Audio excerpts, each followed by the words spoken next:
Hello and welcome to this brand new channel. I'm Omegon Edge, and today we're going to be learning about how to paint one of my favourite chapters, the Crimson Fist, using oil paints.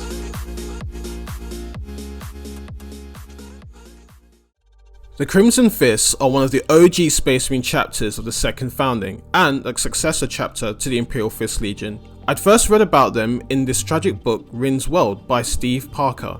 His excellent retelling of the story really brings to life just how close to extinction the chapter had come, and while it doesn't fill in all the gaps of the horrific war, it does shed some light on the character development of the chapter as a whole, and how the Astartes would come to see themselves not only as great warriors, but truly protectors of humanity.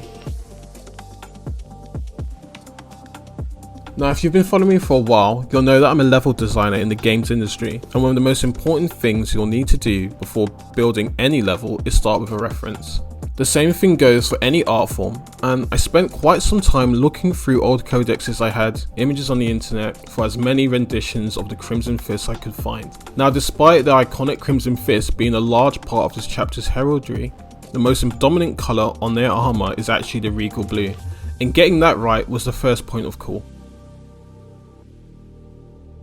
Some of the images have this quite cold ice blue highlights with very cold undertones which look like they've been shaded with black to drop the value, and others, which I actually prefer, have purple hues injected into the shadows which really pushes the lighter blues forwards. In the end, I settled for a blue closer to this image. The blue is quite desaturated in areas, but I thought I could still use that as a base and increase the saturation across the armour. Just mixing in these tones where it makes sense, and I really like the warmer highlights which will help maintain the composition when we start working on the reds, and also bring in the purples and browns for the base, though that will be split into other videos. So the very first thing I like to do before we can even start painting in oil paint is to prime the model using a matte black primer. And I've chosen to go for AK's third generation black primer because it's very absorbent and it prevents the oil paint from sliding around the surface and just helps it dry even faster. So once the primer is finished, the next thing I like to do is pre-shade my model using a white ink, and I opted to go for Liquitex's white ink in this case because ink is very vibrant. Tends to be less chalky when it releases from the airbrush, and this also helps with the saturation when we apply our contrast and oil paints on top of this layer. So very useful, and definitely recommend this. You can also pre-shade your model using grey. I just like to start from either grey or white because it helps with saturation for the rest of my colours. Now, if you guys are familiar with the way oil paints work, you'll remember that we don't use water to thin our paints. Instead, we use mineral spirits, and in this case, I'm using Gamsol from Gambling. Now, my technique does work with thinners, so I definitely recommend putting your thinner into a dropper bottle like this so you only get what you need. And it just makes it easier to keep track of your usage.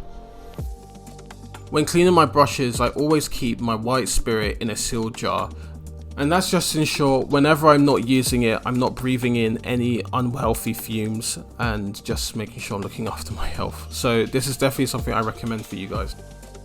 This time I decided to play around with a contrast paint, and I've used Bile Red and Celestium Blue. Unfortunately, I didn't shake the Celestium Blue very well, and as you can see on the model, it's kind of resulted in this speckled look. But that's fine because when we paint in oil paints, we'll be able to go over that anyway. So let's kick off. So I actually wanted to use this project as an excuse to try a few paints from Scalecolor, and these are the Floow paints, and they're very saturated, opaque, and have a really nice consistency. So I'll cover these paints in more detail later, but for now, just know that I really like them. And we'll be using a few paints from this brand. I'll list them out below as we go along. So here in front of me are the 4 paints we're probably going to be using most for this first layer. Alizarine Crimson is a transparent paint which we can see at the back of our tube here. And it's also very vibrant, especially when mixed into other colours. Then we have French Ultramarine, and we'll be mixing this with our Alizarine Crimson to give us a very deep blue purple. Onto our opaque colours, we'll have Cobalt Blue Light from Scale 75, and this will be our main colour for mixing into the blue. Last up is Scale Setting 5 Scale White, which I think is the oil equivalent to white sands. It's a warm off-white and we'll be using it to mix it into a highlight layer for our blue and red. Now an optional colour is Winsor Violet. It's incredibly powerful, which is why I mixed the red and blue together for more control, but this is a beautiful colour and can also be used to provide our blue with a purple hue. Okay, so now that I've explained the colours and why we need them, it's time to prep our palette. I have my transparent colours on the left and my opaque on the right, and this is just to help me remember where things are once the palette gets messy. So I start by mixing equal parts of Ultramarine Blue with Alizarine Crimson, making sure the colours are separate on my palette and then dragging the colours together. This helps to create a blend and a more interesting colour selection so that I can pick the palette with greater variation. I make sure to do this using zero thinner on my brush because we want to maintain a thick consistency of our paint. I then add a thick layer of Cobalt Blue light and slowly blend that into our mixture, but being sure not to overpower it.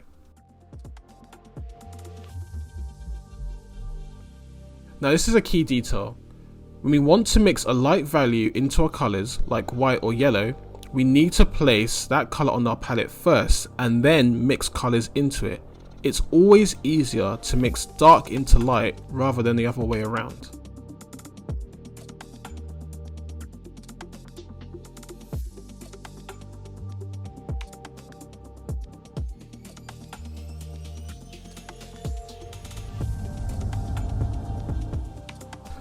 Okay, so let's finally begin. I thin my oil paint down using 3 drops of thinner to paint, and I'm applying that over the area of the model I'm painting. This needs to be slightly thicker than the glaze, but not a wash because we're not trying to submerge the area in wet paint. I call this technique prime glazing, and we do this to allow us to apply thick and unthinned paint onto our model without the paint becoming blobby and blended in areas that we really don't want it to. The thinner from the glaze smooths out our blends for us, and that means we don't need to work the paint as much as we would normally need to when using thick paint. After we've applied our thin paint, we then need to add a slightly thicker layer of paint over that area, and then we take our dry brush and blend over that area.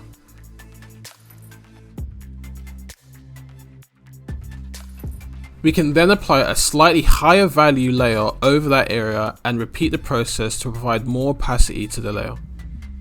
Notice how when I apply my paint, I follow the shape of the cylinder volume. I then take my dry brush and use that to gently pull and blend the colour from the highlight to the shadow area. This is what allows the armour to appear crisp and sharp, even though I've already applied several layers.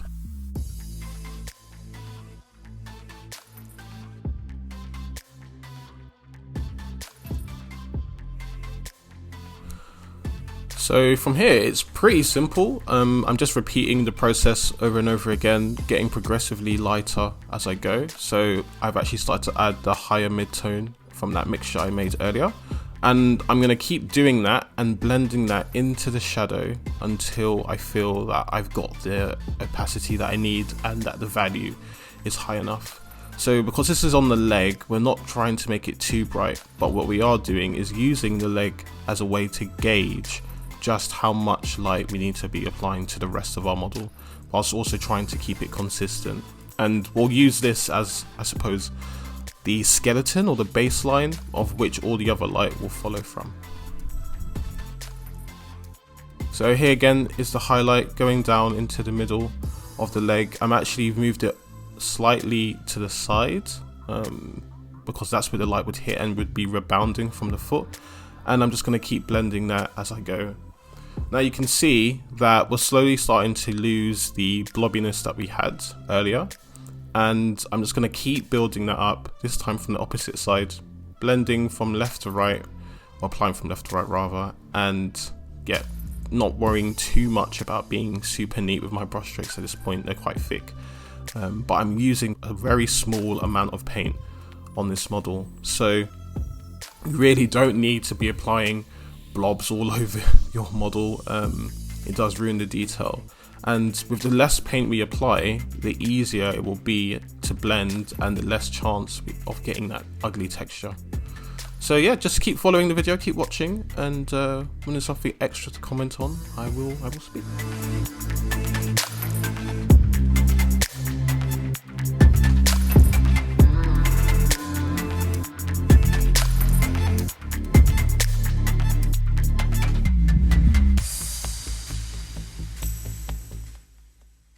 Okay, so moving on, I'm now going to be applying my shadow, which is a mixture of French Ultramarine and Cobalt Blue Light from the darker side of our mixture. And because the paint would have already dried at this point, I'm just able to apply that in a thick layer into that area again. I'm flattening out my brush here just to make sure that when I'm blending, I'm removing any excess paint I've picked up from the dry brushing. And I'm also just making sure that I'm giving less chance for there to be brush marks, physical brush marks over the model itself. So side to side, and then to pull it over to the area I need it to be, and then up and down to blend the two areas together. And you can just see how that line between the armor pieces with where I've had my highlight, my midtone and my shadow are slowly being blended away. And now I'm again low mid-tone, same mixture, but this time darker, slightly darker, just because it's in the opposite side. And this is just using French Ultramarine by itself and blending that into that area again. So just continuing to go around the model in these areas, and this time I'm bringing the shadow into the light, as you can see, and I'm just going to blend it away slowly.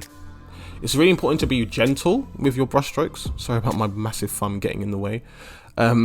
Because what we want to make sure we're doing is we're leaving as much of the paint behind as we can, but we're not trying to break the actual texture. So now I'm applying French Ultramarine and also the Violet, Winsor Violet, into that shadow area. You can see how it's getting quite glossy because these are transparent paints. There's no opaque paint in this now, and it's just a deeper shadow. Again, applying the paint and then bringing it over into towards our midtone. Then we start applying the highlight, and I'm just doing that from the top to the bottom. Now, this probably won't stay like this, but what I'm doing is like just adding that stronger value into the center of the leg, and that will basically bring us to the level we need for the opacity level we need and the value level as well. So just bringing it over to side and then blending it. And here we can see what it looks like when it's actually smoothed out. So it's not looking too bad at this point. I've blended it out, I'm reapplying it again. My brush strokes are getting even smaller now, more refined, and I'm just going to blend that with gentle brush strokes from side to side, top to bottom, thinning out my brush as I go, removing any excess paint. Any single time you see my brush disappearing, it's because I'm just rubbing it between my fingers. I don't want to put it into thinner. I want to make sure there's no thinner on my brush, because that will start to slowly remove paint from our model, and that's the opposite of what we want to do at this stage. So I really like this technique. I just found it by accident really, and it's just less frustrating to work with. It gives us this really crisp and smooth look to our model, and this is only the first layer, so when we come to our second layer we'll actually start refining and bringing out the highlights even more.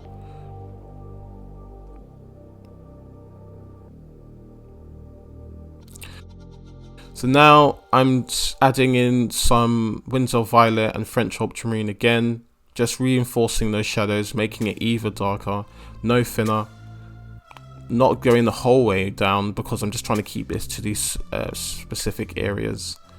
I'm just blending it down now and just reinforcing those shadows.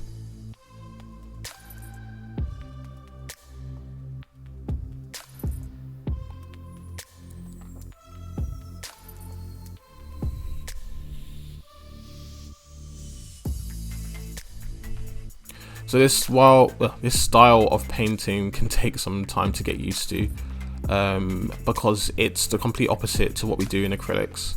The fundamentals of painting and using light and shadow still works here, but I think it's just really important to just establish these foundation areas first. And here I'm just reinforcing that again once it's dried, and then just bringing that shadow in closer. I mean, you can now see just how much that comes forward. Okay, so for this next section of the model, what we're going to be focusing on is the knee pads, and it's pretty much the same as in terms of painting as when we followed for the shin.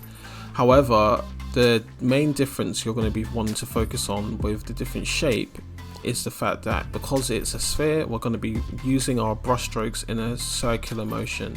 So here I'm just applying the paint on, and then when I start blending, this is where I start to curl my brush stroke and slowly move it from side to side, but trying to maintain the shape of the actual model itself with my brush strokes.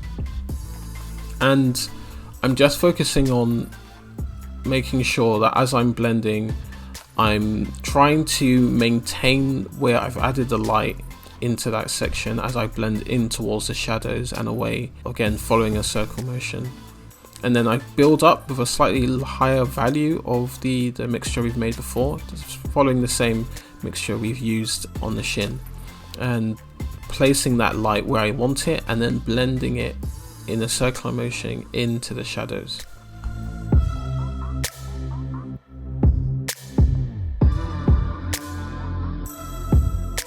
And it's just important as you're doing this to take your time. It's very easy to rush this step and kind of move around and want to blaze through it, but it does require you to just slow down when you're oil painting and just take your time.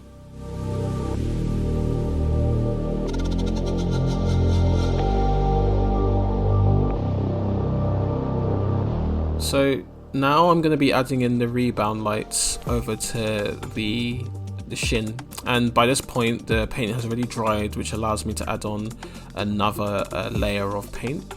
And you can do that whilst your knee pad is drying before you can start working it. And I'm just doing this to show that the armor is shiny, and I'm going to start by blending in the highlights again. As the paint dries, you'll start to see areas where you may not have blended fully, and that's what I'm just going to be focusing on correcting. Here though, I'm just blending in that light area of paint that you can see, and I've left a gap and I've applied it into my shadow area. Now the reason I've done this is because this is my rebound zone, and I just want to show that light is coming off the armor from another direction, although it's not as bright as the primary direction that the paint is following. And to empower that, as you saw when I started blending, I lost that shadow in between the two areas, so I'm just reinforcing that now with the second shadow application. And I'm just gonna, every single time I'm blending, I'm gonna smooth that out. And this is just using unthinned paint at this point. I don't need to thin the paint because I've already done a good job at blending it away earlier. And it's just slowly going into that mixture, blending away and just reinforcing that. But I thought, actually, to be honest, I could have stopped a bit earlier because it was probably fine before. I've just wanted to accentuate that, and now you'll probably see me blend the lighter area into that shadow area.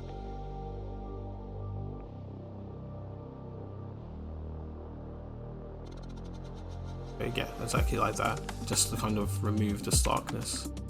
And you can copy that onto both sides and you'll get that result. Okay, so the rest of the model is pretty simple. You're just following the same steps but on different planes.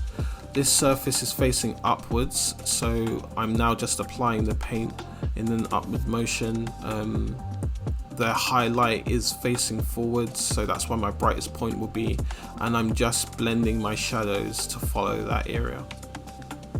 So here I'm just applying another layer of the shadowed paint, darker value paint, which is the mixture of the Ultramarine, French Ultramarine and the Winsor Violet into that shadow, and I'm just blending them slowly into the areas where I need them to be.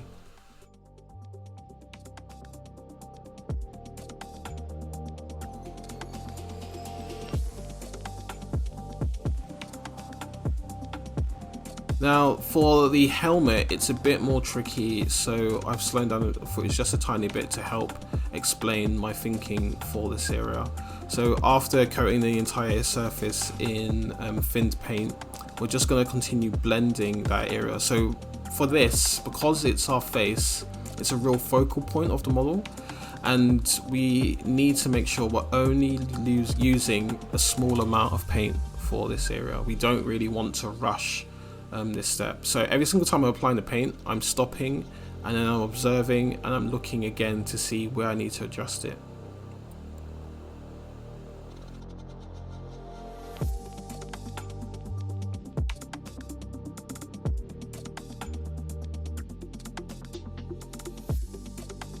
And I'm just continuing to blend here, just observing, applying those strokes and observing.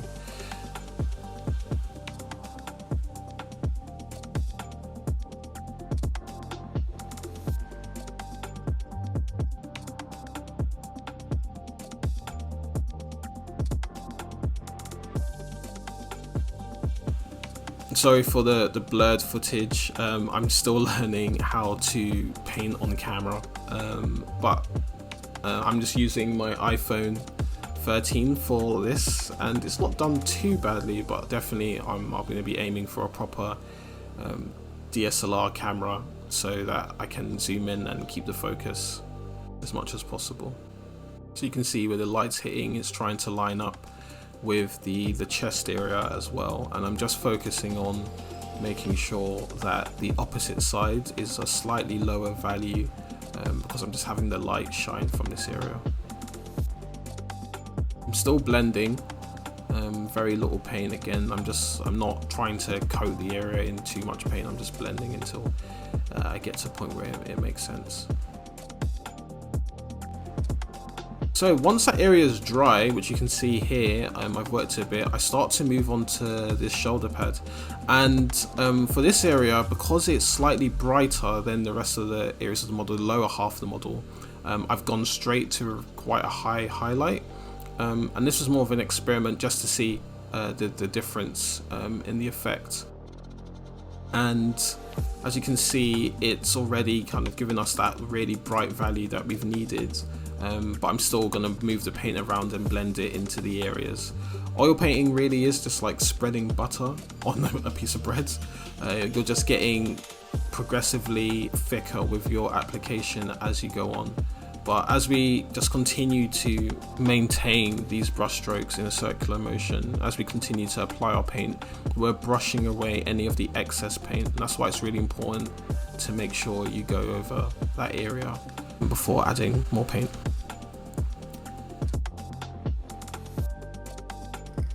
So one of the things I love about Space Marines is their repeated shapes, and just as we saw on the knee pad, we're basically copying the same thing for the shoulder pad.